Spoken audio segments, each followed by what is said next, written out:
qu'on écoute porte des fruits dans la vie de quelqu'un. L'enseignement qu'on écoute apporte des modifications sur plusieurs plans. On ne peut pas entrer dans une action qui est une action comme celle-ci si on ne connaît pas les mobiles, si on ne connaît pas le fond, si on ne connaît pas le socle qui soutient cette action-là. On ne réussira pas à bien la faire. Il y a toujours une pensée profonde qui porte un mouvement. On ne peut pas voir un groupe de gens comme ça qui n'ont aucune direction. Ils disent que bon, nous on se rassemble, on fait comme ça. Non, ça n'a pas de sens. C'est que c'est de la fausseté. Nous avons une vision. Et cette vision, c'est libérer le prisonnier pour que la nation soit développée.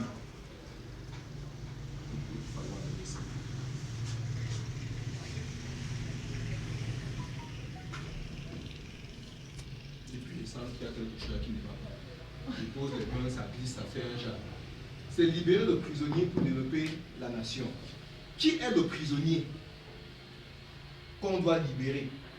Est-ce que c'est l'homme-là qui est assis en Congo, ici à Bafoussam, qui est le prisonnier? Dans la logique de cette organisation, le prisonnier c'est moi. Le prisonnier c'est vous. Le prisonnier c'est tout le monde qui est dehors. Parce que chacun expérimente à une dimension de sa vie certains mécanismes de la prison qu'il est amené à vaincre pour ressortir tout le potentiel qu'il avait. C'est ça la prison. La prison, elle est même omniprésente. Chaque difficulté dans laquelle un homme se trouve, et la victoire ne lui appartient pas, quels que soient les efforts qu'il est en train de faire, c'est une forme de prison. Parce que cette prison-là contient soit une mentalité qu'il a et qui empêche qu'il puisse progresser. Si on amène les enfants à faire l'école, à fréquenter l'école du blanc, c'est pour réduire un certain volume de prison sur eux. Parce que ça nous amène dans la société, ça nous montre la manière de marcher. Et les choses deviennent différentes pour plusieurs personnes. Si on n'a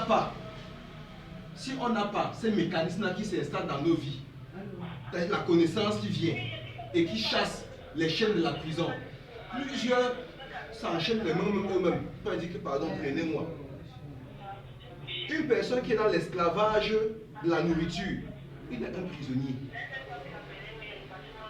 On a vu Ésaü, qui était l'aîné de Jacob. À cause de la nourriture, il avait tellement envie de manger qu'il a livré son droit d'aînesse.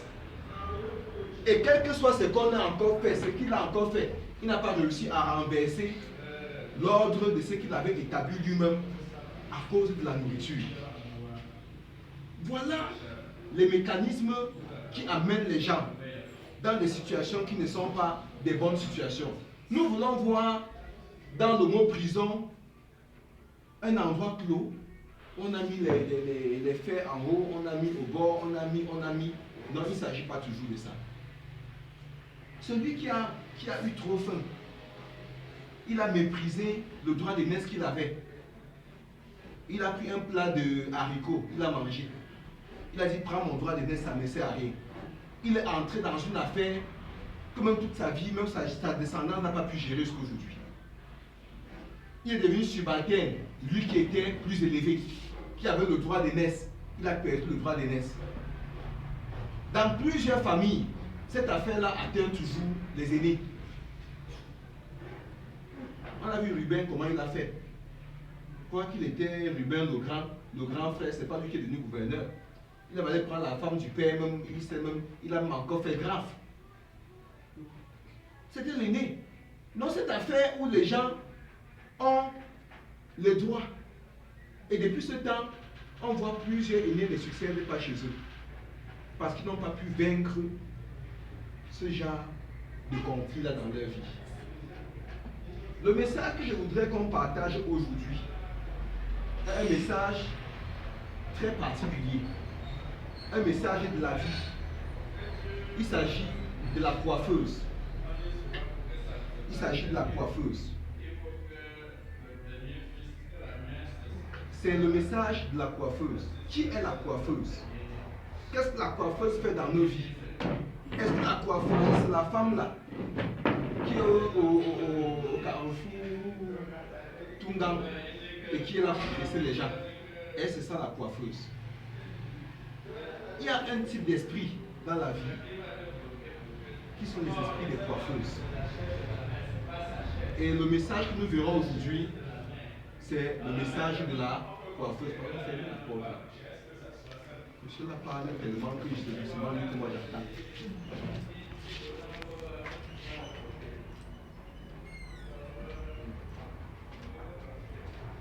Et la référence que nous aurons, c'est le livre de Juges chapitre 16. Juges 16, 1 à 4 et 18 à 22. Juges 16, 1 à 4 et 18 à 22.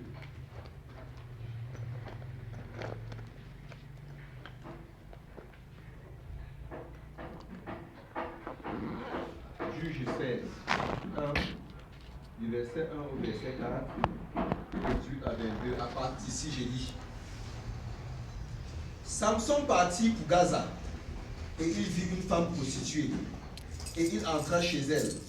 On dit aux gens de Gaza, Samson est arrivé ici, et ils l'environnèrent, et s'étaient en embuscade toute la nuit à la porte de la ville. Ils restèrent tranquilles toute la nuit, disant, au point du jour, nous le tuerons. Samson demeura couché jusqu'à minuit. Vers minuit, il se leva, et il saisit les battants de la porte de la ville, et les deux poteaux, les arracha avec la barre, les mit sur ses épaules et les porta sur le sommet de la montagne qui est en face d'Hébron. Après cela, il aima une femme dans la vallée de Sorek. Elle se nommait Délila. Ensuite, je dis 18 à 22.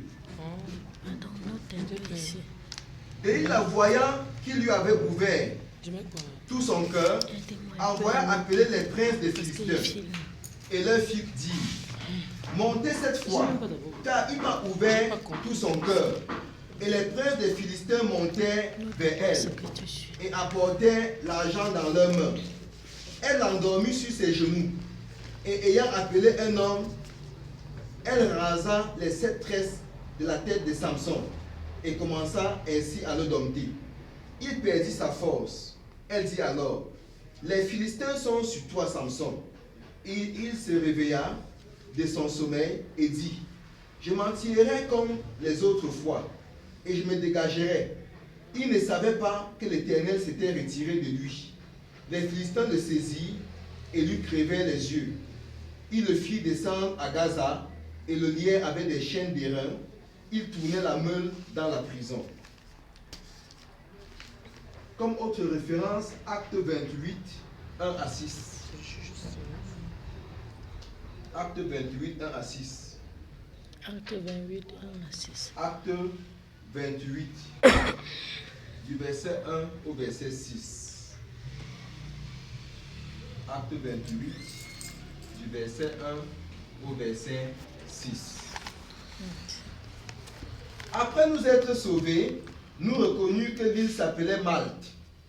Les barbares nous témoignaient une bienveillance peu commune. Ils nous recueillirent tous auprès d'un grand feu qu'ils avaient allumé parce que la pluie tombait et qu'il faisait grand froid. Paul ayant ramassé un tas de broussailles et l'ayant mis au feu, une vipère en sortit par l'effet de la chaleur et s'attacha à sa main.